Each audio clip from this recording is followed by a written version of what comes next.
Hey guys, welcome back to our Machine Spotlight series. Today I'm going to be going over our Zeiss Eclipse 550. This is a machine that we have actually had retrofit with a PH20 and Renishaw controls. So that's why we got the Renishaw controller and everything. I picked a different part for this machine to kind of shine a little bit better.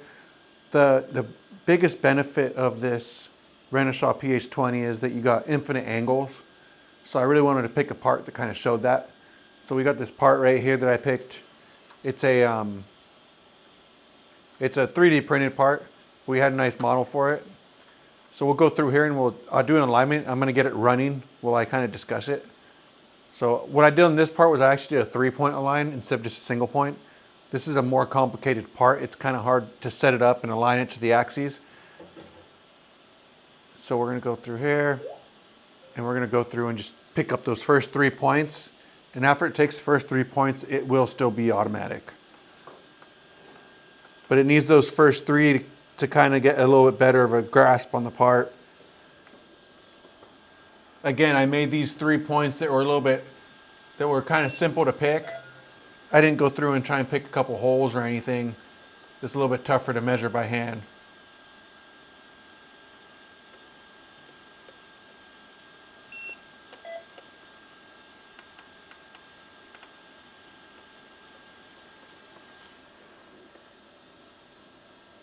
So from there, it's just going to kind of take off by itself.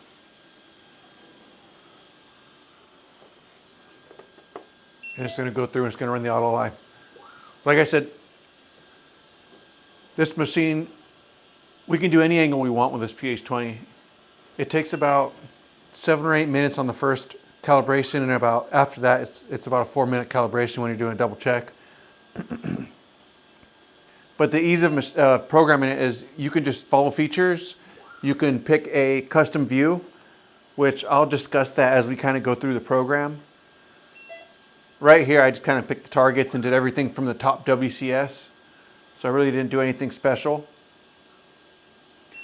I picked a couple holes, a few surface points just to kind of level it out. So we'll let this thing finish. And the nice thing about the PH20 is you can see it's flicking on the holes. That saves a little bit of time because it's on a smaller machine like this, your machine moves pretty quick. But on the larger machines, they really don't move that quick because the accuracy will get lost. So the PH20 doing the flick will actually improve your time quite a bit. So here we got our alignment. We'll accept this. Now you can see it just kind of takes off and it really starts going through all the cylinders. On these cylinders, I just follow the feature vector. So all I had to do was say follow feature vector, it threw a path on there, and it was as easy as that. Here, I didn't add any go-to points in right here.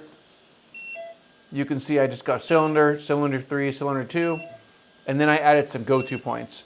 You gotta add the go-to points because as you see, when I come out of here and I go to this hole, it's a pretty extreme change on the angle. So you don't want to try and just run through the part and have it rotating as it's going through the part because you'll crash. And adding the go-to points is pretty simple.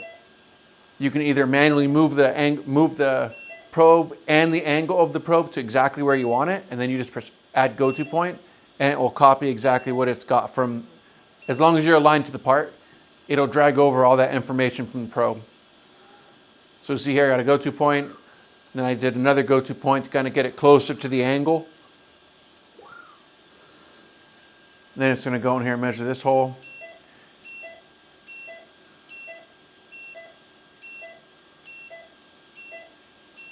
Then after this one, I added a go-to point because I wanted to force it to rotate a certain way around the part.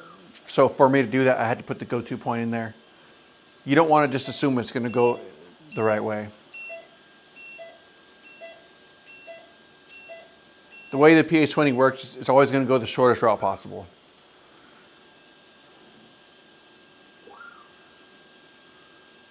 So again, I like to put go-to points in there just to clear the part. It keeps it exactly where you want it to be, and it's a lot easier when you're programming the part to see that it's going to clear everything. So if you see right here, when I rotate around the front, again, a ton of Goto points in there just so that I know where it's going. But when I did this right here, you could see the angle of my probe. This actually I used my view. I rotated the part at an angle and I said, use this view. And then it creates a path using that view that I set. And then again here, I set another view looking down on this surface. And then it's using that view to create the path. And then the probe holds that angle that I created.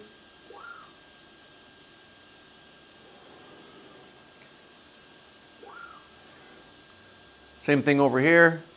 This is actually at an angle. If we rotate this part a little bit, I'm sitting like this. So you can see there's a little bit of an angle. So I actually rotated that angle and I look straight down on it right here. Same thing here. This was when I had a smaller probe. We didn't have the bigger probe yet. So what I do is I actually rotated it so that it could tuck in there around the part.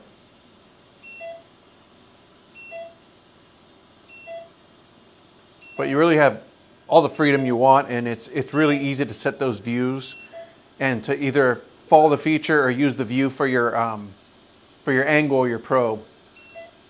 I also had to use it back here when I measured these surfaces. The hole, I just followed the vector.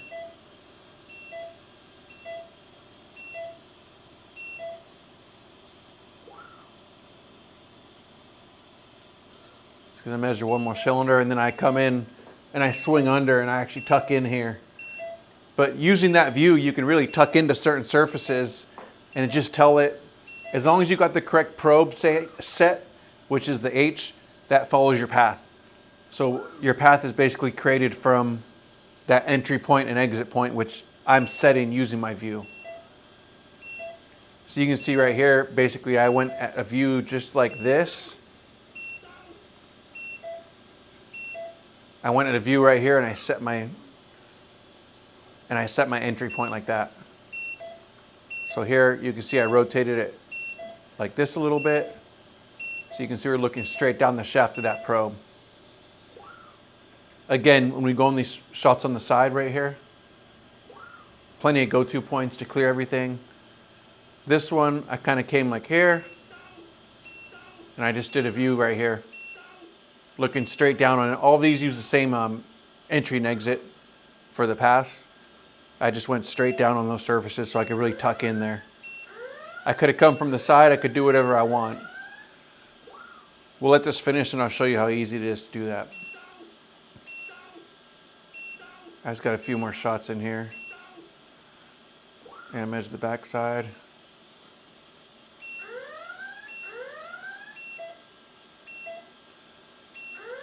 But the nice thing about this is with the PH20, if I have a part, let me grab an example.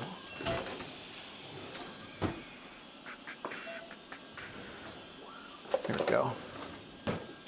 If I got a part like this, you can see this has holes. All these holes follow this radius right here. So if I can just pick all these holes and say auto hole, and I'll just do follow feature vector, and it will give me a path for every single one of these holes. I don't have to go in there and figure it all out. So that's what's really nice about the following the feature vector is you can just do all these holes at once. So here's my report, pops right up. All my cylinders, my surfaces. We could have put some screenshots in there if we wanted. Again, I use a different part on this machine just to kind of show you guys the benefit of the PH20 and the ease of programming it.